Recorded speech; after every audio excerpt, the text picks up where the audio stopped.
ಶ್ರೀ ಗುರುಭ್ಯೋ ನಮಃ. ಮಧ್ವ ವಿಜಯದ 38ನೇ ಭಾಗ ಇದು. 37ನೇ ಭಾಗ ಈ ಹಿಂದೆ ಮುಕ್ತಾಯ ಕಂಡಾಗ 7ನೇ ಸರ್ಗದ 10ನೇ ಶ್ಲೋಕದವರೆಗೆ ಕಥಾ ಮುಕ್ತಾಯ ಕಂಡಿತ್ತು. ಆಚಾರ್ಯರು ಚಿಕ್ಕ ಬದಲಿಗೆ ಶಿಷ್ಯರ ಸಮೇತರಾಗಿ ಬಂದರು.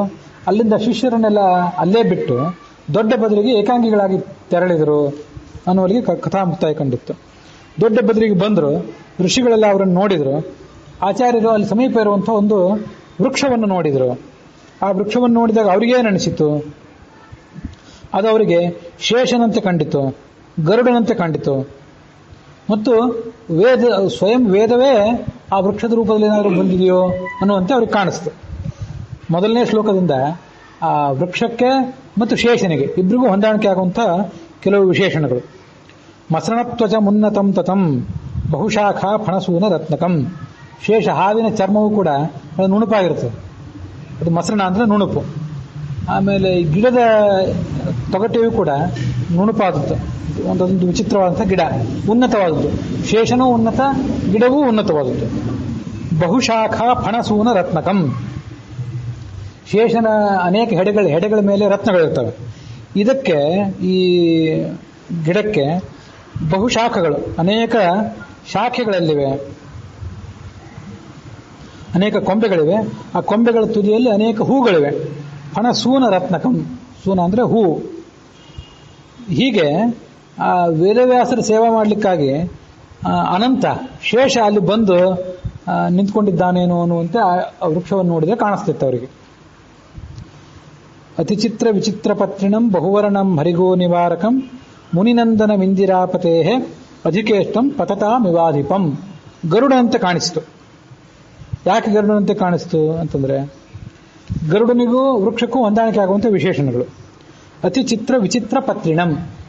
ಆ ಗಿಡದ ಎಲೆಗಳು ನಾನಾ ಥರದ ಬಣ್ಣದ, ಚಿಗುರು ಎಲೆ ಇದ್ರೆ ಕೆಂಪು, ಅದು ನಡುವಯಸ್ಸಿನ ಎಲೆಗಳಿದ್ರೆ ಅದೊಂದು ಬಣ್ಣ ಬೇರೆ, ಪೂರ್ಣ ಮಾಗಿದ ಎಲೆಗಳಿದ್ರೆ ಅದರ ಬಣ್ಣ ಬೇರೆ, ನಾನಾ ಬಣ್ಣ ಉಳ್ಳಂಥ ಎಲೆಗಳು ಅದಕ್ಕೆ. ಗರುಡನ ರೆಕ್ಕೆಗಳಲ್ಲಿ, ಅವನ ರೆಕ್ಕೆಯನ್ನು ಕೂಡ ಬಹಳ ಸುಂದರವಾದದ್ದು, ಅದರಿಂದ ಅವನನ್ನು ಸುಪರ್ಣ ಅಂತ ಕರೀತಾರೆ. ಸುಂದರವಾದ ರೆಕ್ಕೆಗಳಿದ್ದವನು, ಅದರಿಂದ ಅವನು ಕೂಡ ವಿಚಿತ್ರವಾದ ರೆಕ್ಕೆಗಳಿದ್ದವನು, ಗರಿಗಳಿದ್ದವನು. ಮತ್ತೆ ಬಹುವರ್ಣ, ಇಬ್ಬರೂ ಬಹುವರ್ಣರು, ನಾನಾ ಬಣ್ಣಗಳುಳ್ಳವರು.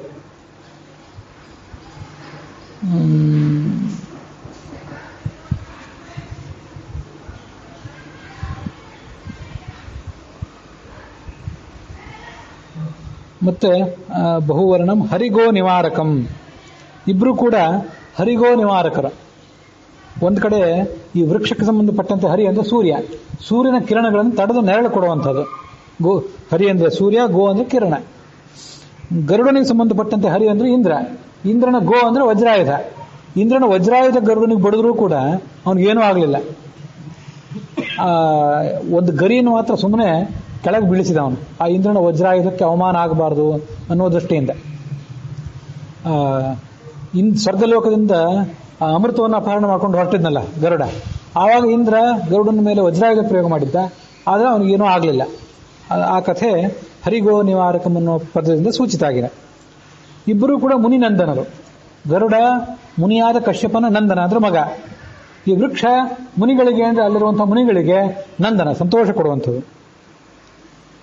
ಇಂದಿರಾಪತೇ ಅಧಿಕೇಷ್ಟ. ಈ ವೃಕ್ಷವೂ ಕೂಡ ವೇದವ್ಯಾಸರಿಗೆ ಬಹಳ ಪ್ರಿಯವಾದದ್ದು. ಅದರ ಕಟ್ಟೆ ಮೇಲೆ ಅವ್ರು ಕೂತಿದ್ರು, ಜಗಲಿ ಮೇಲೆ. ಇವನು ಕೂಡ ಭಗವಂತನ ವಾಹನ ಆದ್ರಿಂದ ಅತ್ಯಂತ ಪ್ರಿಯ. ಮುಂದೆ 3ನೇ ಶ್ಲೋಕದಲ್ಲಿ, ಈ 13ನೇ ಶ್ಲೋಕದಲ್ಲಿ ಆ ವೃಕ್ಷವನ್ನ ವೇದಕ್ಕೆ ಹೋಲಿಸಿ ವರ್ಣನೆ ಮಾಡ್ತಾರೆ. ವೇದಕ್ಕೆ ಮತ್ತು ವೃಕ್ಷಕ್ಕೆ ಸಮಾನವಾದ ವಿಶೇಷಣಗಳು. ಅಮೃತಾತ್ಮ ಮಹಾಫಲಪ್ರದಂ. ವೇದ ಶಾಶ್ವತವಾದಂತಹ ಮಹಾಫಲವನ್ನು ಅಂದರೆ ಮೋಕ್ಷವನ್ನು ಕೊಡುವಂಥದ್ದು. ಈ ವೃಕ್ಷ ಏನಿದೆ ಅತ್ಯಂತ ರುಚಿಯಾದಂತಹ ಅಮೃತಕ್ಕೆ ಸಮಾನವಾದ ಹಣ್ಣುಗಳನ್ನು ಕೊಡ್ತದೆ. ಅದರಿಂದ ಇಬ್ಬರೂ ಅಮೃತಾತ್ಮ ಮಹಾಫಲಪ್ರದರು. ಭಗವದ್ಭಕ್ತಿ ಇಲ್ಲದೆ ಇದ್ದವರಿಗೆ ವೇದವನ್ನು ಓದಲಿಕ್ಕಾಗೋದಿಲ್ಲ, ಓದಿದ್ರೆ ಅರ್ಥವೂ ಆಗೋಲ್ಲ. ಭಗವದ್ಭಕ್ತಿ ಇಲ್ಲದೆ ಇದ್ದವರಿಗೆ, ಅತೀಂದ್ರಿಯ ಶಕ್ತಿ ಇಲ್ಲದೆ ಹೋದವರಿಗೆ ಆ ದೊಡ್ಡ ಬದಲಿಗೆ ಹೋಗಿ ಈ ವೃಕ್ಷವನ್ನು ನೋಡಲಿಕ್ಕೂ ಆಗೋದಿಲ್ಲ. ಹರಿಭಕ್ತಿ ಇಲ್ಲದೆ ಇದ್ದವರಿಗೆ ದುರವಾಪ ಅಂದರೆ ದುರ್ಲಭ. ಶ್ರಿತ ಸಾಧು ಪುರಾಣ ಭಾರತಂ. ವೇದಕ್ಕೆ ಪುರಾಣಗಳ, ಭಾರತಗಳ ಆಶ್ರಯ, ಬೆಂಬಲ ಬೇಕು. ಯಾಕೆಂತಂದ್ರೆ ವೇದಗಳ ಅರ್ಥ ಮಾಡುವಾಗ ಬೇಕಾಬಿಟ್ಟಿಯಾಗಿ ಅರ್ಥ ಮಾಡಬಾರ್ದು. ಇತಿಹಾಸ ಪುರಾಣಾಭ್ಯಾಂ ವೇದಂ ಸಮೂಪ ಬ್ರಹ್ಮಯೇತ್. ಇತಿಹಾಸದಲ್ಲಿ ಪುರಾಣದಲ್ಲಿ ಯಾವ ಅರ್ಥವನ್ನು ನಾವು ಕಂಡುಕೋತೀವಿ ಆ ಅರ್ಥವನ್ನು ವೇದದಲ್ಲಿ ಕಾಣಬೇಕು. ಇಲ್ಲದೇ ಇದ್ರೆ ಆ ಇತಿಹಾಸ ಪುರಾಣಗಳ ಜ್ಞಾನವಿಲ್ಲದೆ ವೇದವನ್ನು ಓದಲಿಕ್ಕೆ ಹೊರಟವನಿಗೆ ವೇದ ತನ್ನನ್ನು ತೆರೆದುಕೊಳ್ಳೋದಿಲ್ಲ. ಅಂಥವನ್ನು ನೋಡಿ ವೇದ ಹೆದರುತ್ತದೆ ಅಂತಿದೆ. ಬಿಭೇತ್ಯಲ್ಪಶ್ರುತಾದ್ವೇದ ಅಂತ. ಇದು ಶ್ರಿತ ಸಾಧು ಪುರಾಣ ಭಾರತ. ಪುರಾಣಗಳು ಅಂದರೆ 18 ಪುರಾಣಗಳು, ಭಾರತ ಅಂದರೆ ಮಹಾಭಾರತ. ಈ ವೃಕ್ಷಕ್ಕೆ ಸಂಬಂಧಪಟ್ಟಂತೆ ಶ್ರಿತ ಸಾಧು ಪುರಾಣ ಭಾರತ ಹೇಗೆ ಅಂತಂದ್ರೆ, ಆ ಮುನಿಗಳು ಆ ವೃಕ್ಷ ಏನಿದೆಯಲ್ಲ, ವೃಕ್ಷದ ಟೊಂಗೆಗಳಿಗೆ ತಮ್ಮ ಪುಸ್ತಕಗಳನ್ನು ಜೋತು ಹಾಕಿದ್ರು. ಅದು ಮುನಿಗಳಿಗೆ ಅದನ್ನೆಲ್ಲ ಇಟ್ಕೊಳ್ಳಿಕ್ಕೆ ಕಪಾಟುಗಳಿಲ್ಲಲ್ಲ, ಅವ್ರೆಲ್ಲಿಡ್ಬೇಕು ಅದನ್ನೆಲ್ಲ. ಆ ತಾಳಪತ್ರಗಳನ್ನೆಲ್ಲ ಒಂದೊಂದು ಬಟ್ಟೆಯಲ್ಲಿ ಕೃಷ್ಣಾರ್ಜುನದಲ್ಲಿ ಯಾವ್ಯಾವೆಲ್ಲ ಗಂಟು ಹಾಕೋದು, ಗಂಟು ಹಾಕಿ ಅದಕ್ಕೊಂದು ಕೊಕ್ಕೆ ಅಂತ ಮಾಡಿ ಅದನ್ನು ಒಂದೊಂದು ಟೊಂಗೆ ಗಂಟು ಹಾಕಿರ್ತಿದ್ರು. ಆ ಟೊಂಗೆ ನಂದು, ಈ ಟೊಂಗೆ ನಿನ್ನದು ಅಂತ ಅದೇ ಅವ್ರ ಗುರುತು. ಇಷ್ಟು ಬಿಟ್ಟರೆ ಅವ್ರಿಗೆ ಬೇರೆ ಮಾರ್ಗ ಇಲ್ಲ. ಹೀಗೆ ಪುರಾಣಗಳ, ಭಾರತಗಳ, ಉಪನಿಷತ್ತುಗಳ ಪುಸ್ತಕಗಳ ಕಟ್ಟುಗಳನ್ನು ಅದಕ್ಕೆ ನೇತು ಹಾಕಿದ್ರು ಅಂತ ವರ್ಣನೆ ಇದೆ. ಶಾಖಾಸು ಅವಲಂಬಮಾನ ಸಾಧು ಪುರಾಣ ಭಾರತ ಪುಸ್ತಕಮಿತಿ ಭಾವ. ಇದು ಸುಮ್ಮನೆ ಇದನ್ನ ನೆನಪಿಟ್ಕೊಂಡಿರ್ರಿ. ಪುಸ್ತಕಗಳ ಅವಲಂಬನೆ, ಪುಸ್ತಕಗಳ ಮೂಲಕ ನಾವು ಓದೋದೇನಿದೆ ಅದು ಇತ್ತೀಚೆಗೆ ಬಳಕೆಗೆ ಬಂತು. ಬಹಳ ಹಿಂದೆ ಪುಸ್ತಕಗಳ ಒಂದು ಅವಲಂಬನೆ ಇರ್ತಿರ್ಲಿಲ್ಲ. ಅದನ್ನು ಮಹಾಭಾರತವನ್ನು ಗಣೇಶ ಬರೆದ ಅಂತ ಅನ್ನೋ ಕಥಾ ಏನಿದೆಯಲ್ಲ, ಅದು ಅಸಂಬದ್ಧ ಕಥಾ ಅಂತ ಕೆಲವು ಹಿರಿಯ ವಿದ್ವಾಂಸರು ಅದ್ರ ಬಗ್ಗೆ ಹೇಳ್ತಾರೆ. ಕೇವಲ ಗುರುವಾದವನು ಹೇಳ್ತಿದ್ದ, ಶಿಷ್ಯ ಅದನ್ನು ನೆನಪಿಟ್ಕೊಳ್ತಿದ್ದ, ಹಾಗೆ ಬಂದಿತ್ತಷ್ಟೇ. ಅದನ್ನ ಯಾರೂ ಬರೆದಿಟ್ಕೊಳ್ಳೋ ಪ್ರಸಂಗ ಇರಲಿಲ್ಲ ಅಂತ ಒಂದು ವಾದ ಇದೆ. ಈಗ 5,000 ವರ್ಷದ ಹಿಂದೆ ಚಿಕ್ಕಬದರಿಯಲ್ಲಿ ಇರುವಂಥ ಮುನಿಗಳೇನಿರ್ತಾರಲ್ಲ, ಅವರು ಶಕ್ತಿ ಕಡಿಮೆ, ಅವ್ರ ಪುಸ್ತಕ ಓದ್ತಾರೆ ಅಂದ್ರೆ ಅದೊಂದು ವಿಷಯ ಬೇರೆ. ದೊಡ್ಡ ಬದರಿಯಲ್ಲಿರುವಂಥವರು ಮುನಿಗಳು ಕೂಡ ಪುಸ್ತಕಗಳನ್ನ ಅವಲಂಬಿಸ್ತಿದ್ರು. ಇದೊಂದು ಸಾಕ್ಷ್ಯ, ಅಂತಃಸಾಕ್ಷ್ಯ. ವ್ಯಾಖ್ಯಾನವೂ ಇದೆ.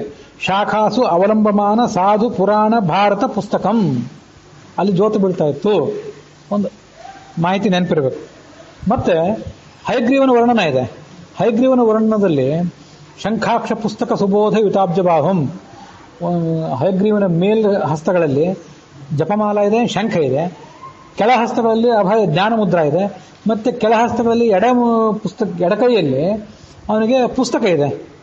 ಪುಸ್ತಕವುಳ್ಳವನು ಅಂತ ಅವರನ್ನು ವರ್ಣನೆ ಮಾಡ್ತಾರೆ. ಅದೊಂದು ಪುಸ್ತಕ ಇಲ್ಲದೇನೆ ಅವರು ಅಧ್ಯಯನ ಮಾಡ್ತಿದ್ರು ಅನ್ನೋದು ಸರಿಯೇ, ಇಲ್ಲ ಅಂತಲ್ಲ. ಕೆಲವೊಂದು ಕಡೆ ಪುಸ್ತಕಗಳು ಇದ್ದವು, ಅದು ಇರಬಾರ್ದಂತ ಏನಿಲ್ಲ. ಪುಸ್ತಕ ಅಂತ ಅನ್ನೋದು ಜ್ಞಾನಕ್ಕೆ ಸಂಕೇತವಾಗಿ ಪುಸ್ತಕ ಇಟ್ಕೊಂಡಿದ್ದ ಹಯಗ್ರೀವ ಅಂತ ಅಷ್ಟೇ ಹೇಳೋದಾದ್ರೆ, ಆ ಜ್ಞಾನಕ್ಕೆ ಸಂಕೇತವಾಗಿ ಅವನು ಜ್ಞಾನ ಮುದ್ರೆ ಇದ್ದೇ ಇತ್ತಲ್ಲ. ಶಂಖ ಅಕ್ಷ ಪುಸ್ತಕ ಸುಬೋಧ, ಇದು ಸುಬೋಧ. ಜ್ಞಾನಕ್ಕೆ ಸಂಕೇತವಾಗಿ ಈ ಜ್ಞಾನ ಮುದ್ರಾ ಇದ್ದ ಮೇಲೆ ಜ್ಞಾನಕ್ಕೆ ಸಂಕೇತವಾಗಿ ಮತ್ತೊಂದು ಪುಸ್ತಕ ಬೇಕಾಗಿಲ್ಲ. ಪುಸ್ತಕವನ್ನು ಪ್ರತ್ಯೇಕವಾಗಿ ಅವನ ಕೈಯಲ್ಲಿ ಇತ್ತು. ಪುಸ್ತಕವನ್ನು ಆಗಿನ ಕಾಲದ ಜನ ಕ್ವಚಿತ್ತಾಗಿ ಅವಲಂಬಿಸ್ತಿದ್ರು. ತಪ್ಪೇನಲ್ಲ ಅದು. ಪುಸ್ತಕವೇ ಆಗಿನ ಕಾಲದಲ್ಲಿ ಇರಲಿಲ್ಲ, ಅದು ಅಸಂಬದ್ಧ ಅಂತ ಹೇಳುವ ವಾದ ಏನಿದೆ ಅದು ಅಷ್ಟು ನಿಲ್ಲುವಂಥ ವಾದ ಅಲ್ಲ. ಇವೆಲ್ಲ ಈ ಪ್ರಾಚೀನ ಗ್ರಂಥಗಳನ್ನು ಓದುವಾಗ ಅಲ್ಲಲ್ಲಿ ಏನೇನು ಬಂದಿದೆ ಅನ್ನೋದು ಸುಮ್ಮನೆ ನೆನಪಿಟ್ಕೊಂಡಿರ್ಬೇಕು. ಅದು ಯಾವುದೋ ಒಂದು ಸಂದರ್ಭದಲ್ಲಿ ಮತ್ತೊಂದನ್ನು ಅರ್ಥ ಮಾಡ್ಕೊಳ್ಳಿಕ್ಕೆ, ಮತ್ತೆ ಯಾವುದೋ ಚರ್ಚೆಯಲ್ಲಿ, ವಾದದಲ್ಲಿ ಅವೆಲ್ಲ ಉಪಯೋಗ ಆಗ್ತವೆ ಅನ್ನೋದಕ್ಕಾಗಿ ಹೇಳಿದೆ. ಹೌದು, ತಾಳ ಗ್ರಂಥಗಳಿದ್ದು ಅವನ್ನ ಕತ್ತರಿಸಿ ತಮ್ಮ ಆಕಾರಕ್ಕೆ ತಕ್ಕಂತೆ ಕತ್ತರಿಸಿ ಉಪಯೋಗ ಮಾಡ್ತಿದ್ರು. ಮತ್ತು ಈಗ ನೀವು ಹೇಳಿದಂತೆ ದೊಡ್ಡ ದೊಡ್ಡ ತಾಳಪತ್ರಗಳು ಇರ್ತಿದ್ದು ಅನ್ನೋದು ದೊಡ್ಡ ಸರಿನೇ. ಮತ್ತೆ ಕೆಲವು ಸಣ್ಣದ್ದು ಇರ್ತಿದ್ದು, ಇಷ್ಟಿಷ್ಟೇ, ಬಹಳ ಅಗಲ ಅಲ್ಲ, ಒಂದು ಅಂಗೈ ಅಗಲದ ಗಾತ್ರದ ಉದ್ದುದ್ದ ಎಲೆಗಳಿರ್ತಿದ್ದು. ಅದನ್ನೆಲ್ಲ ತಮ್ಮ ಅನುಕೂಲಕ್ಕೆ ತಕ್ಕಂತೆ ಕತ್ತರಿಸಿ ಅವುಗಳನ್ನು ಅದರ ಮೇಲೆ ಒಂದು ಮೊಳೆ ಅಂತ ಚೂಪ ಅಂತ ವಸ್ತುವಿಂದ ಅಲ್ಲಿ ಬರೀತಿದ್ರು. ಬರೆದು ಅದ್ರ ಮೇಲೆ ತುಳಸಿ ರಸ ಹಚ್ಚಿಬಿಡ್ತಿದ್ರು. ಹಚ್ಚಿಬಿಟ್ರೆ ಆ ತೂತಾದ ಜಾಗದಲ್ಲಿ ತುಳಸಿ ರಸ ಅಂಟ್ಕೊಂಡು ಅದು ಎದ್ದು ಕಾಣಿಸ್ತಿತ್ತು. ಹಾಗೆ ಬರೆದಿಟ್ರೆ ಬರೀ ಒಂದು ಗುರುತು, ಸ್ಥೂಲ ದೃಷ್ಟಿ ಕಾಣಲಿಕ್ಕಿಲ್ಲ.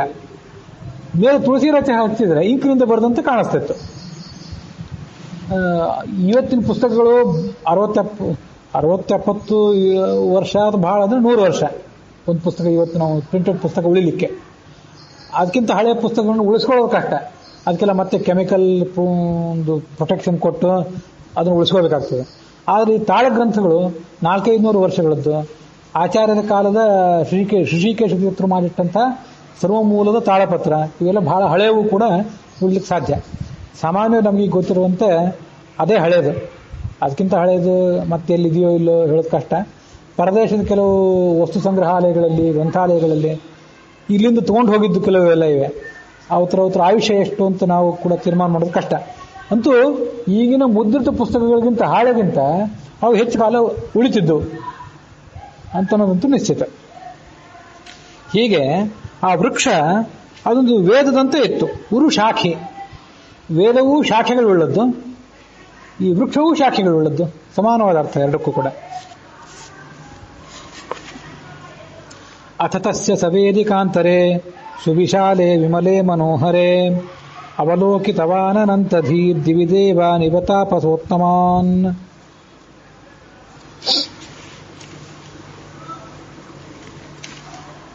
ಈ 7ನೇ ಸರ್ಗದ ಈ ಛಂದಸ್ಸನ್ನ ಗಮನಿಸ್ರಿ. ಅಪಿ ಸಪ್ತತಯಾ ವಿರಾಜಿತಾನ್ ಗತ ಸಂಖ್ಯಾನ್ ಗುಣಿನೋ ಗುಣೋಜ್ಜಿತಾನ್ ಅಪಿಮನ್ಯು ಮದಾದಿವರ್ಜಿತಾನ್ ಗತಭೋಗಾನ್ ಪವನಾಶನಾನ್ ಸದಾ.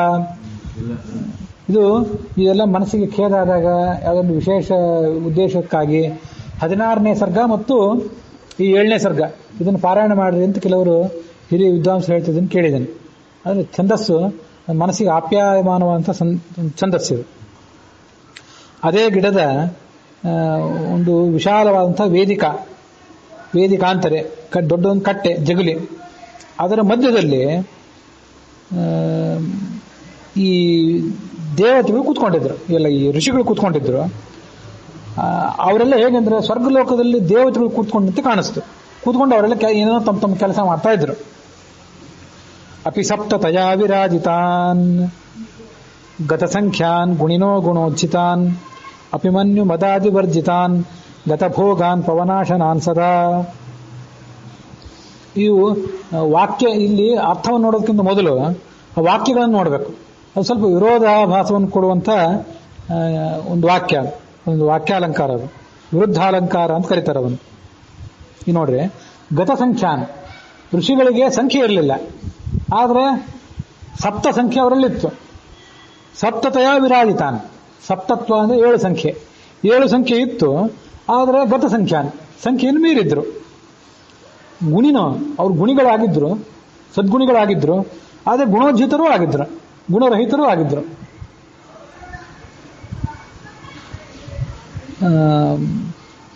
ಅವರು ಮನ್ಯು ಮದಾದಿವರ್ಜಿತಾನ್ ಗತ ಭೋಗಾನ್, ಎಲ್ಲಾ ಭೋಗಗಳನ್ನು ಪರಿತ್ಯಾಗ ಮಾಡಿದ್ರು. ಆದರೂ ಗಾಳಿಯನ್ನು ಮಾತ್ರ ಸ್ವೀಕಾರ ಮಾಡೇ ಮಾಡ್ತಿದ್ರು. ಉಳಿದ ಭೋಗ ಇಲ್ಲ, ಆದರೆ ಗಾಳಿ ಅದನ್ನು ಮಾತ್ರ ಸೇವನೆ ಮಾಡ್ತಿದ್ರು ಅಂತ ವಿರುದ್ಧ ಅಲಂಕಾರ. ಅರ್ಥ ಏನಂತಂದ್ರೆ, ಗತ ಸಂಖ್ಯಾನ, ಅಸಂಖ್ಯ ಋಷಿಗಳಲ್ಲಿದ್ರು ಹೌದು, ಆದರೆ ಸಪ್ತತಯಾ ವಿರಾಜಿತಾನ್ ಅಂದ್ರೆ, ಸಪ್ತ ಅಂದ್ರೆ ಅಲ್ಲಿ 7 ಅಂತ ಅರ್ಥ ಅಲ್ಲ. ತಾ ಅಂದ್ರೆ ಪಕಾರಕ್ಕೆ ತದ ಒತ್ತು ಕೊಟ್ಟು, ಪಕ್ಕೆ ತದ ಒತ್ತು ಕೊಟ್ರೆ ತಾ ಅಂದ್ರೆ ಅದು ಜಟ ಅಂತ ಅರ್ಥ. ಸಪ್ತರು ಅಂತಂದ್ರೆ ಜಟಗಳಿಂದ ಕೂಡಿದವರು ಅಂತ ಅರ್ಥ. ಅಲ್ಲಿ 7 ಅಂತ ಅರ್ಥ ಅಲ್ಲೇ ಅಲ್ಲ. ಜಟಗಳಿಂದ ಕೂಡಿದಂಥ ಕೆಲವು ತಪಸ್ವಿಗಳು, ಅವರು ಅಸಂಖ್ಯ ಋಷಿಗಳಿದ್ರು. ಕೆಲವರು ಗುಣಿಗಳಿದ್ರು. ಅಂದ್ರೆ ಗುಣ ಅಂದ್ರೆ ಸದ್ಗುಣ ಅಂತ ಅರ್ಥ, ಅದು ಬೇರೆ. ಗುಣ ಅಂದ್ರೆ ಹಗ್ಗ, ಜನಿವಾರ ಇದ್ದಂಥ ಗೃಹಸ್ಥರಾದಂಥ ಬ್ರಹ್ಮಚಾರಿಗಳಾದಂಥ ವಾನಪ್ರಸ್ಥರಾದವರು ಕೆಲವರು. ಗುಣೋಜ್ಜಿತರು ಅಂದ್ರೆ ಜನಿವಾರ ಇಲ್ಲೇ ಇದ್ದಂಥ ಸನ್ಯಾಸಿಗಳು ಇನ್ನು ಕೆಲವರು. ಗುಣರಹಿತರು, ಸದ್ಗುಣರಹಿತರು, ಸದ್ಗುಣ ಪೂರ್ಣರು ಅಂತ ಹಾಗಲ್ಲ. ಗುಣ ಅಂದ್ರೆ ಜನಿವಾರ, ಗುಣ ಅಂದ್ರೆ ಮೂಲತಃ ಹಗ್ಗ ಅಂದ್ರೆ ನಾವು ತೊಟ್ಕೊಂಡಿರುವಂಥ ಹಗ್ಗ ಅಂದ್ರೆ ಜನಿವಾರವೇ. ಜನಿವಾರ ಇದ್ದವ್ರು ಕೆಲವರು, ಜನಿವಾರ ಇಲ್ಲದೆ ಇದ್ದವ್ರು ಕೆಲವರು, ಇಷ್ಟರ್ಥ. ಮನ್ಯು ಮದಾದಿವರ್ಜಿತಾನ್, ಕೋಪ ದುರಹಂಕಾರ ಮೊದಲಾದ ದುರ್ಗುಣಗಳು ಇಲ್ಲದೇ ಇದ್ದವರು. ಗತಭೋಗಾನ್, ಯಾವುದೇ ಭೋಗ ಇಲ್ಲ ಅವರಿಗೆ ವಿರಕ್ತರು. ಆದರೆ ಪವನಾಶನಾನ್, ಯಾವತ್ತೂ ಕೂಡ ಗಾಳಿಯನ್ನೇ ಸ್ವೀಕಾರ ಮಾಡುವಂಥವ್ರು, ಅಷ್ಟು ವಿರಕ್ತರು ಅಂತ ಅದರ ಅಭಿಪ್ರಾಯ. ಆ ಮುನಿಗಳ ನಡುವೆ ವೇದವ್ಯಾಸರು ಕೂತಿದ್ರು. ಮುನಿಮಂಡಲ ಮಧ್ಯವರ್ತಿನಂ ತ್ರಿಜಗನ್ಮಂಡಲ ಮಂಡನಾಯಿತಂ. 3 ಜಗತ್ತಿಗೂ ಅಲಂಕಾರ ಪ್ರಾಯರಾದವರು ಈ ವೇದವ್ಯಾಸರು, ಸತ್ಯವತಿಯ ಪುತ್ರರು. ಅವರನ್ನ ಈ ಪೂರ್ಣ ಪ್ರಮತಿ ಇವರು ನೋಡಿದ್ರು ಆಚಾರ್ಯರು. ಯಾವತ್ತೂ ಕೂಡ ಆಚಾರ್ಯರು ತಮ್ಮ ಹೃದಯ ಕಮಲದಲ್ಲಿ, ಅದೆಂಥ ಹೃದಯ ಕಮಲ, ಶುದ್ಧವಾದ ಹೃದಯ ಕಮಲ, ಅದರಲ್ಲಿ ಭಗವಂತನನ್ನು ಯಾವತ್ತೂ ನೋಡ್ತಾನೇ ಇದ್ದಾರೆ. ಅಪರೋಕ್ಷ ಆಗಿ ಹೋಗಿದವರಿಗೆ. ಹಿಂದೆ ಸಾಮಾನ್ಯ ಅಪರೋಕ್ಷ ಇತ್ತು, ಈಗ ವಿಶೇಷ ಅಪರೋಕ್ಷ ಇದೆ. ಅಂತ ಜ್ಞಾನ ಇದ್ದವರೇ ಅವರು. ಆದರೂ ಆ ಭಗವಂತನಲ್ಲಿ ಎದುರಿಗೆ ನೋಡಿದ್ರಲ್ಲ, ಪುನಃ ಪುನರ್ ನವಂ, ಹೊಸ ಹೊಸ ರೂಪ. ಅವನು ನೋಡಿ ವಿಸ್ಮಿತ, ಇವರಿಗೆ ಆಶ್ಚರ್ಯ ಅನಿಸಿತು. ಮುಂದೆ ಹೇಳುವಂತ ಆಲೋಚನೆ ಮಾಡಿದರು. ಏನಂತ, ಇವರಲ್ಲಿ ಗುಣಗಳ ಸಮುದ್ರವನ್ನು ನಾವು ಲೆಕ್ಕ ಹಾಕ್ತಾ ಹೋದ್ರೆ, ಅಲ್ಲಿ ಆ ಗುಣಗಳನ್ನು ಎಣಿಸ್ತಾ ಹೋದ್ರೆ ಅಗಣಯ್ಯ, ಎಣಿಸ್ಲಿಕ್ಕೆ ಆಗೋದೇ ಇಲ್ಲ. ಸಹಿ ನಾರಾಯಣ, ಇವರಿಗೆ ನಾರಾಯಣ ಅಂತ ಹೆಸರು. ಯಾಕಂದ್ರೆ ಅರ ಅಂದ್ರೆ ದೋಷ, ನಾರ ಅಂದ್ರೆ ದೋಷಕ್ಕೆ ವಿರುದ್ಧವಂತ ಗುಣಗಳು. ಆ ಗುಣಗಳಿಗೆ ಆಶ್ರಯೀಭೂತರಾದ್ರಿಂದ ಇವರು ನಾರಾಯಣರು. ವಿಧಿನಾನುಸೃತಂ ಪರಾಶರಾತ್ ಸುಷುವೇ ಸತ್ಯವತಿ ಕಿರಾತ್ರಯಂ, ಇವರೇ ಸತ್ಯವತಿಯ ಪುತ್ರರು, ಪರಾಶರದಿಂದ ಹುಟ್ಟಿದವರು. ಅದು ವಿಧಿಬಲ ಅಂದ್ರೆ ಭಗವಂತನ ಸಂಕಲ್ಪದ ಅನುಸಾರವಾಗಿ ಅವರು ಹುಟ್ಟಿದರು. ಮತ್ತು ವಿಧಿ ಅಂದ್ರೆ ಭಗವಂತನ ಸಂಕಲ್ಪ ಅಂತ ಒಂದು, ಇನ್ನೊಂದು ಚತುರ್ಮುಖ. ವಿಧಿ ಅಂದ್ರೆ ಚತುರ್ಮುಖ ಬ್ರಹ್ಮ. ಆ ಚತುರ್ಮುಖ ಬ್ರಹ್ಮ ಪರಮಾತ್ಮನನ್ನು ಪ್ರಾರ್ಥನೆ ಮಾಡಿದ. ಭೂಲೋಕದ ಜ್ಞಾನ ಎಲ್ಲ ಭ್ರಷ್ಟ ಆಗಿ ಹೋಗಿದೆ, ನೀನು ಬಂದು ಅವತರಿಸಿ ಜ್ಞಾನವನ್ನು ಎತ್ತಿ ಹಿಡಿ. ಬ್ರಹ್ಮ ರುದ್ರೇಂದ್ರಾದಿಭಿ ಅರ್ಥಿತೋ ಭಗವಾನ್ ನಾರಾಯಣ ವ್ಯಾಸತ್ವೇನ ಅವತಾರ. ಚತುರ್ಮುಖ ಬ್ರಹ್ಮನ ಪ್ರಾರ್ಥನೆಯಂತೆ ಅವರು ಹುಟ್ಟಿದರು. ಅದನ್ನು ತೋರಿಸ್ತಾರೆ. ಈ ವೇದವ್ಯಾಸನ ಮನಸ್ಸೇನಿದೆ, ಮನಸ್ಸೇ ಅತ್ಯಂತ ಶುದ್ಧವಾದದ್ದು. ಮತ್ತು ಆ ಮನಸ್ಸು ಕ್ಷೀರಸಾಗರದಂತೆ. ಆ ಹಿಂದೆ ಕ್ಷೀರಸಾಗರದಲ್ಲಿ ಮಂದರ ಪರ್ವತವನ್ನಿಟ್ಟು ಆ ಕ್ಷೀರಸಾಗರವನ್ನು ಮಥನ ಮಾಡಿದ್ರಲ್ಲ, ಆಗ ಅಲ್ಲಿ ಲಕ್ಷ್ಮೀದೇವಿ, ಚಂದ್ರ, ರತ್ನಗಳು, ಮುತ್ತು, ಅಮೃತ ಇವೆಲ್ಲ ಹುಟ್ಟಿತ್ತಲ್ಲ. ಈ ವೇದವ್ಯಾಸರ ಮನಸ್ಸು ಅನ್ನುವಂತಹ ಒಂದು ಕ್ಷೀರಸಾಗರ. ಇದರಲ್ಲಿ ಒಂದು ಸಮುದ್ರ ಮಥನ ನಡೆಯಿತು. ಅಲ್ಲಿ ಏನು ಹುಟ್ಟಿತು? ತ್ರೈಮಯಿ ವೇದ ಅನ್ನುವಂಥ ಒಂದು ಲಕ್ಷ್ಮೀದೇವಿ ಹುಟ್ಟಿದ್ಲು. ಅಲ್ಲಿ ಲಕ್ಷ್ಮೀದೇವಿಯೇ ಹುಟ್ಟಿದ್ಲು, ಇಲ್ಲಿ ವೇದ ಹುಟ್ಟಿತು ಇವ್ರ ಮನಸ್ಸಿನಲ್ಲಿ. ಅಂದ್ರೆ ವೇದ ಭ್ರಷ್ಟವಾಗಿದ್ದಾಗ ಅದನ್ನು ಋಗ್, ಯಜುರ್, ಸಾಮ, ಅಥರ್ವ ಅಂತ 4 ಭಾಗ ಮಾಡಿ ಅದನ್ನು ಶಿಷ್ಯರಲ್ಲಿ ಹಂಚಿದ್ರು. ನೋಡ್ರಿ, ಮನಃ ಪಯೋನಿಧವು, ಮನಸ್ಸು ಅನ್ನೋದು ಕ್ಷೀರಸಾಗರ, ಅದು ಧವಳ, ಶುದ್ಧವಾದದ್ದು. ಅದರಲ್ಲಿ ಪರ್ವತ ಯಾವುದಂತಂದ್ರೆ ಸದನುಕ್ರೋಶ, ಸಜ್ಜನರ ಮೇಲಿನ ಕರುಣೆ ಅನ್ನೋದೇ ಒಂದು ಪರ್ವತ. ಆ ಕರುಣೆಯಿಂದಾಗಿ ಆ ಕ್ಷೀರಸಾಗರದಲ್ಲಿ ಮಥನ ನಡೀತು. ಮಥನ ನಡೆದಾಗ ಪ್ರಕಟೀಭವತಿ ಸ್ಮ ಸುಂದರಿ, ಅತ್ಯಂತ ಸುಂದರಿಯಾದಂಥ ಭಗವಂತನ ಪತ್ನಿ. ದೈತ್ಯರೀಪು ಅಂದ್ರೆ ಭಗವಂತ, ಅವನ ಪತ್ನಿಯ ದೈತ ಅಂದ್ರೆ ಪತ್ನಿ ಅಂದ್ರೆ ಲಕ್ಷ್ಮೀದೇವಿ. ಅವು ಯಾವ ಲಕ್ಷ್ಮೀದೇವಿ ಅಂದ್ರೆ ತ್ರೈಮಯಿ, ವೇದವೆಂಬ ಲಕ್ಷ್ಮಿ ಇಲ್ಲಿ ಹುಟ್ಟಿತು. ಅಲ್ಲಿ ಲಕ್ಷ್ಮೀದೇವಿ ಹುಟ್ಟಿದ್ಲು, ಇಲ್ಲಿ ವೇದ ಹುಟ್ಟಿತು. ಅಂದ್ರೆ ಆ ವೇದಕ್ಕೆ ಅಭಿಮಾನಿನೇ ಅವಳೆ, ವೇದ ಅನ್ನುವ ರೂಪದಿಂದ. ಇಲ್ಲಿ ಚಂದ್ರ ಹುಟ್ಟಿದ, ಅಲ್ಲೂ ಚಂದ್ರ ಹುಟ್ಟಿದ್ನಲ್ಲ, ಇಲ್ಲಿ ಚಂದ್ರ ಹುಟ್ಟಿತು. ಯಾವುದು ಅಂದ್ರೆ ಪುರಾಣ ಗೌರಗೌಹು, ಪುರಾಣ ಅನ್ನುವ ಒಂದು ಚಂದ್ರ ಇಲ್ಲೇ ಹುಟ್ಟಿತು. ಪುರಾಣ ಯಾಕೆ ಚಂದ್ರ ಅಂದ್ರೆ, ಪುರಾಣ ಅತ್ಯಂತ ಕೋಮಲವಾದದ್ದು ಮತ್ತು ನಮ್ಮಂಥ ಸಾಮಾನ್ಯ ಜನರಿಗೆ ಓದಿ ತಿಳಿಯುವಂಥದ್ದು. ವೇದ ಸ್ವಲ್ಪ ಪ್ರಖರವಾದದ್ದು, ಅದರ ಜ್ಞಾನ ಅಷ್ಟು ಸುಲಭವಾಗಿ ಆಗೋದಿಲ್ಲ. ಅಲ್ಲಿ ಚಂದ್ರ ಹುಟ್ಟಿದ, ಇಲ್ಲಿ ಪುರಾಣವೆಂಬ ಚಂದ್ರ ಹುಟ್ಟಿತು. ಸಮಹಾಭಾರತ ಪಾರಿಜಾತಕ್ಕೆ ಸತಿ ಜಾತವತಿ ವಿಜಾಯತ. ಅಲ್ಲಿ ಪಾರಿಜಾತ ಹುಟ್ಟಿತ್ತಲ್ಲ, ಇಲ್ಲಿ ಯಾವ್ದು ಪಾರಿಜಾತ ಅಂದ್ರೆ ಮಹಾಭಾರತವೇ ಪಾರಿಜಾತ. ಈ ವೇದವ್ಯಾಸರ ಮನಸ್ಸೆಂಬ ಕ್ಷೀರಸಾಗರದಲ್ಲೇ ಅದು ಹುಟ್ಟಿದ್ದು ಮಹಾಭಾರತ. ಸತಿಜಾತವತಿ ವ್ಯಜಾಯತ ಪ್ರವರಂ ಸೂತ್ರ ಗಣಾಮೃತಂ ಸ್ವಯಂ. ಎಲ್ಲ ಆಯ್ತು. ಲಕ್ಷ್ಮೀದೇವಿ ಹುಟ್ಟಿದ್ಲು, ಚಂದ್ರ ಹುಟ್ಟಿತು, ಅಪ್ಸರೆಯರು, ಪಾರಿಜಾತ ಎಲ್ಲ ಹುಟ್ಟಿದ್ಮೇಲೆ ಕೊನೆಗೆ ಅಲ್ಲಿ ಅಮೃತ ಹುಟ್ಟಿತಲ್ಲ. ಅಮೃತವನ್ನು ಹುಟ್ಟಿಸ್ಲಿಕ್ಕಾಗಿಯೇ, ಅಮೃತವನ್ನು ಪಡ್ಕೊಳ್ಳಿಕ್ಕಾಗಿಯೇ ಅವರು ಕ್ಷೀರಸಾಗರ ಮಥನ ಮಾಡಿದ್ರು. ಇಲ್ಲಿ ಯಾವುದು ಅಮೃತ ಅಂತಂದ್ರೆ ಪ್ರವರಂ ಸೂತ್ರಗಣ ಅಮೃತಂ ಸ್ವಯಂ. ಬ್ರಹ್ಮಸೂತ್ರಗಳೇ ಇಲ್ಲಿ ಅಮೃತ ಇದ್ದಂತೆ. ಅಮೃತ ಅಂತ ಅನ್ನೋದು ಅದೊಂದು ಎಲ್ಲ ಗಿಡಮೂಲಿಕೆಗಳ ಸಾರಭಾಗ. ಭಾರತದಲ್ಲಿ, ಭಾಗವತದಲ್ಲಿ, ಅನೇಕ ಪುರಾಣಗಳಲ್ಲಿ ಆ ಕ್ಷೀರಸಾಗರದ ಮಥನದ ವರ್ಣನೆ ಇದೆ. ಯಾವುದೋ ಒಂದು ಕಡೆ ಏನಿದೆ ಅಂದ್ರೆ, ಅವರು ಕ್ಷೀರಸಾಗರ ಮಥನವನ್ನು ಏಕಾಏಕಿಯಾಗಿ ಪ್ರಾರಂಭ ಮಾಡಿದರು. ಇನ್ನೊಂದು ಕಡೆ ವರ್ಣನೆ ಏನಿದೆ ಅಂದ್ರೆ, ಆ ಮಥನ ಮಾಡೋದಕ್ಕಿಂತ ಮೊದಲು ಗಿಡಮೂಲಿಕೆಗಳನ್ನ, ಶ್ರೇಷ್ಠ ವಸ್ತುಗಳನ್ನೆಲ್ಲ ಅಲ್ಲಿ ಹಾಕಿ ಮುಂದೆ ಮಥನ ಮಾಡಲಿಕ್ಕೆ ಪ್ರಾರಂಭ ಮಾಡಿದರು. ಅವುಗಳೆಲ್ಲದರ ಸಾರವೇ ಅಮೃತ ಅಂತ ವರ್ಣನೆ ಇದೆ ಒಂದು ಕಡೆ. ಅದರಂತೆ ಸೂತ್ರ ಅಂದ್ರೆ ಅದು ಎಲ್ಲ ಶ್ರೇಷ್ಠವಾದಂತಹ ವೇದಗಳು, ಉಪನಿಷತ್ತುಗಳು, ಬ್ರಾಹ್ಮಣಗಳು, ಆರಣ್ಯಕಗಳು, ಪುರಾಣಗಳು, ಪಂಚರಾತ್ರ, ಮಹಾಭಾರತ ಇವುಗಳೆಲ್ಲದರ ಸಾರ ಅದು. ಆ ಸೂತ್ರ ಅನ್ನುವಂಥ ಅಮೃತ ಅಲ್ಲಿ ಹುಟ್ಟಿತು. ಸೂತ್ರಗಣಾಮೃತಂ ಸ್ವಯಂ ನಿರವಗ್ರಹಮುರ್ವನುಗ್ರಹಂ ವಿದಧತ್ ಪಾಂಡು ಸುತಾದಿ ಸಜ್ಜನೆ ಅವನಾವವನಾಯ ಸಂವಿಧಾಂ ಸುಚಿರಾಯೇಷ ಚಚಾರ ಚಾರುಗೀಹಿ. ಇವರು ಪಾಂಡು ಮಹಾರಾಜನ ಮಕ್ಕಳು, ಧರ್ಮರಾಜಾದಿಗಳು. ಅವರಿಗೆ ಅನುಗ್ರಹ ಮಾಡಲಿಕ್ಕಾಗಿ, ಅವರೇ ಮೊದಲಾದ ಸಜ್ಜನರು, ಅವರಿಗೆ ಅನುಗ್ರಹ ಮಾಡಲಿಕ್ಕಾಗಿ ಭೂಮಿಯಲ್ಲಿ ವೇದವ್ಯಾಸರು ಸಂಚಾರ ಮಾಡ್ತಿರ್ತಾರೆ.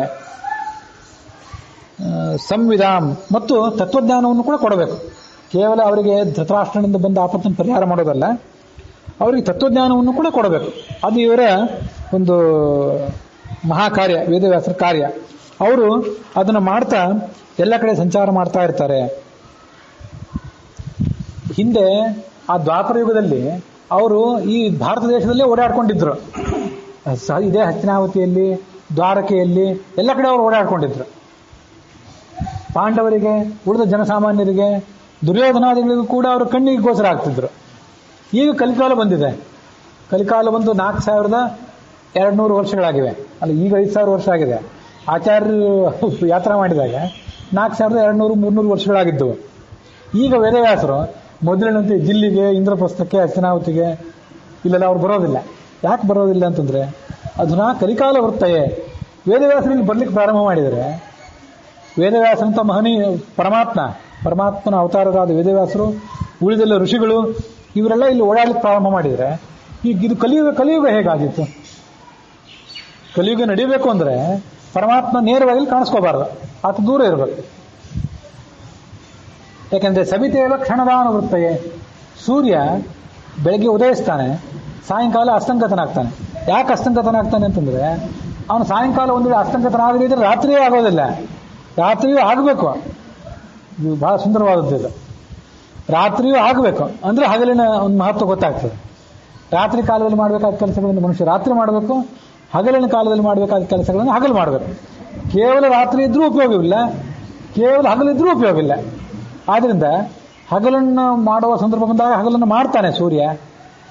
ಅದು ಮುಗಿದಾಗ ರಾತ್ರಿ ಬರಲಿಕ್ಕಾಗಿ ಸೂರ್ಯ ಅಸ್ತಂಗತನಾಗ್ತಾನೆ. ಅವನಿದ್ರೆ ರಾತ್ರಿ ಬರೋದೇ ಇಲ್ಲ, ರಾತ್ರಿ ಓಡಿ ಹೋಗಿಬಿಡ್ತದೆ. ಅದರಂತೆ ವೇದವ್ಯಾಸರು ಆ ಕಲಿಕಾಲ ಇನ್ನೂ 4 ಲಕ್ಷ ವರ್ಷ ಕಾಲ ಇರಲಿ ಅನ್ನೋ ಕಾರಣಕ್ಕಾಗಿ ಅವರು ಈಗ ನಮಗೆ ಕಾಣಿಸ್ಕೊಂತಿಲ್ಲ. ಈಗ ನೋಡ್ರಿ, ಆ ಕಲಿಕಾಲಕ್ಕೂ ರಾತ್ರಿಗೂ ಒಂದು ಹೋಲಿಕೆ, ಅದೆಷ್ಟು ಮಹತ್ವದ ಹೋಲಿಕೆ ಅಂದ್ರೆ, ನನಗೆ ಭಾಗವತದ ಒಂದು ಶ್ಲೋಕ ಈಗ ನೆನಪಿಗೆ ಬರ್ತದೆ. ಅದು 4ನೇ ಸ್ಕಂದದಲ್ಲೋ ಎಲ್ಲೋ ಬರುವಂತಹ ಒಂದು ಶ್ಲೋಕ. ಕಲಿಂ ಸಭಾಜಯಂತ್ಯಾರ್ಯಾಹ ಗುಣಜ್ಞಾ ಸಾರಕೋವಿದ ಯತ್ರ ಸಂಕೀರ್ತನೇನೈವ ಸರ್ವಸ್ವಾರ್ಥೋಭಿ ಲಭ್ಯತೆ. ಈ ವಿಷಯ ನಿಮಗೆ ಗೊತ್ತೇ ಇದೆ. ಅದನ್ನ ಆ ಭಾಗವತ ಶ್ಲೋಕದಲ್ಲಿ ಶ್ಲೋಕಾರೂಢ ಮಾಡಿಕೊಂಡು ಶ್ಲೋಕ ನೆನಪು ಮಾಡ್ಕೊಳ್ಬೇಕಾದ್ರೆ ಈ ಉದ್ದೇಶ ಅಷ್ಟೆ. ಕಲಿಯುಗವನ್ನು ನಾವು ಬೈತ ಕುತ್ಕೋಬೇಕಾಗಿಲ್ಲ. ಎಂಥ ಕಲಿಯುಗ, ಎಂಥ ನೀಚ ಪರಿಸ್ಥಿತಿ, ಸುತ್ತಮುತ್ತಲೆಲ್ಲ ವಾತಾವರಣ ಹಾಳಾಗಿದೆ ಅಂತ ಎಲ್ಲರನ್ನೂ ಬೈತ ಕುತ್ಕೋಬೇಕಾಗಿಲ್ಲ. ಕಲಿಂ ಸಭಾಜಯಂತ್ಯಾರ್ಯಾಹ, ನಿಜವಾದ ಜ್ಞಾನಿಗಳು, ಗುಣಜ್ಞಾಹ, ಅವರು ಕಲಿಯನ್ನ ಸಭಾಜನ ಮಾಡ್ತಾರೆ, ಕಲಿಯುಗವನ್ನು ಹೊಗಳ್ತಾರೆ. ಯಾಕೆಂದ್ರೆ ಯತ್ರ ಸಂಕೀರ್ತನೇನ ಇವ, ಇಲ್ಲಿ ಕೇವಲ ಭಗವಂತನ ನಾಮ ಸಂಕೀರ್ತನೆ ಮಾಡಿದರೆ ಸಾಕು. ದೊಡ್ಡ ದೊಡ್ಡ ಯಜ್ಞ ಮಾಡಬೇಕಾಗಿಲ್ಲ, ದೊಡ್ಡ ದೊಡ್ಡ ಯಜ್ಞ ವೇದಿಕೆಗಳನ್ನ ತಯಾರು ಮಾಡಬೇಕಾಗಿಲ್ಲ, ಶಮ್ಯ ಅನ್ನೋ ದಂಡವನ್ನು ಎಸೆದು ಆ ಯಜ್ಞ, ಕುಂಡ, ಅಗ್ನಿಗಳು, ಆವಾಹನೆ, ವಿಸರ್ಜನೆ ಯಾವುದೂ ಬೇಕಾಗಿಲ್ಲ. ದೊಡ್ಡ ದೊಡ್ಡ ಕಠಿಣ ತಪಸ್ಸಿನಿಂದ ಯಜ್ಞಗಳ ಮೂಲಕ ಯಾವ ಫಲ ಸಿಗ್ತಿತ್ತೋ ಅದೆಲ್ಲ ಕೇವಲ ಸಂಕೀರ್ತನದಿಂದ ಸರ್ವ ಸ್ವಾರ್ಥ ತೀರ್ಥ ಎರಡೂ, ಐಹಿಕ ಫಲಗಳು, ಆಮುಷ್ಮಿಕ ಫಲಗಳು ಎರಡೂ ದೊರೀತವೆ. ಅದರಿಂದ ಕಲಿಯುಗಕ್ಕೆ ಮಹತ್ವ ಇದೆ, ನೀವು ಅದನ್ನು ನಿಂದನೆ ಮಾಡಬೇಡ್ರಿ ಅಂತ ಜ್ಞಾನಿಗಳು ಹೇಳ್ತಾರೆ. ಈಗ ನೋಡಿ, ಕೃತ, ತ್ರೇತ, ದ್ವಾಪರ ಆ 3 ಯುಗಗಳು ಮಾತ್ರ ಇದ್ರೆ, ಅವೆಲ್ಲ ಮಹಾಯುಗಗಳು ಹೌದು, ಒಪ್ಪೋಣ. ಭಗವಂತ ಅವತಾರ ಮಾಡಿದ ಯುಗಗಳು. ಕಲಿಯುಗ ಒಂದು ವೇಳೆ ಇಲ್ಲದೆ ಹೋದ್ರೆ ಅದು ನಡೆಯೋದಿಲ್ಲ. ಭಗವಂತನ ಸಂಕಲ್ಪದಿಂದ ಕಲಿಯುಗನೂ ಬರಬೇಕು. ಇದು ಕಳೆದ ಮೇಲೆ ಮತ್ತೆ ಸೂರ್ಯ ಬಂದಂತೆ ಕಲ್ಕಿ ಬರಬೇಕು. ಸೂರ್ಯ ಕತ್ತಲನ್ನು ನಾಶ ಮಾಡುವಂತೆ ಕಲ್ಕಿ ದುರ್ಜನರನ್ನು ನಾಶಪಡಿಸಬೇಕು. ಮತ್ತೆ ಕೃತಯುಗ ಪ್ರಾರಂಭ ಆಗಬೇಕು, 29ನೇ ಮಹಾಯುಗ ಪ್ರಾರಂಭ ಆಗಬೇಕು. ಈ ಉಳಿದ 3 ಯುಗಗಳ ಮಹತ್ವ ಗೊತ್ತಾಗಬೇಕಾದ್ರೆ ಈ ಕಲಿಯುಗ ಬರಲೇಬೇಕು. ಹಾಗಂತ ಹೇಳಿ ಕಲಿಯುಗದಲ್ಲಿ ನಾವೆಲ್ಲ ಕಳ್ಕೊತೀವಿ ಅಂತಲ್ಲ. ರಾತ್ರಿ ಕಾಲದಲ್ಲಿ ಮಾಡಬೇಕಾದ ಕೆಲಸಗಳನ್ನೆಲ್ಲ ಮಾಡೇ ಮಾಡ್ತೇವೆ. ರಾತ್ರಿ ಕಾಲದಲ್ಲಿ ಏಕಾದಶಿ ಮೊದಲಾದ ಸಂದರ್ಭದಲ್ಲಿ ಮನುಷ್ಯರು ಜಾಗರಣೆ ಮಾಡ್ತಾರೆ, ರಾತ್ರಿ ಕಾಲದ ಪಾರಾಯಣ ಇತ್ಯಾದಿಗಳನ್ನು ಮಾಡ್ತಾರೆ. ಹೀಗೆ ರಾತ್ರಿ ಕಾಲದಲ್ಲಿ ಮಾಡಬೇಕಾದ ಸಾಧನೆಗಳು ಕೂಡ ಇದ್ದೇ ಇವೆ. ಅವರನ್ನು ಹಗಲಿನಲ್ಲಿ ಮಾಡ್ಲಿಕ್ಕೆ ಬರೋದಿಲ್ಲ. ಹಾಗೆ ರಾತ್ರಿಯ ಮಹತ್ವ, ರಾತ್ರಿ ಕಾಲ ಅವು ಹಗಲಿನ ಮಹತ್ವವನ್ನು ಹೇಗೆ ತಿಳಿಸ್ಕೊಡ್ತದೋ ಹಾಗೆ ಕಲಿಯುಗ ಕೃತ, ತ್ರೇತ, ದ್ವಾಪರ ಅನ್ನುವಂಥ 3 ಯುಗಗಳ ಮಹತ್ವವನ್ನು ತಿಳಿಸ್ತದೆ.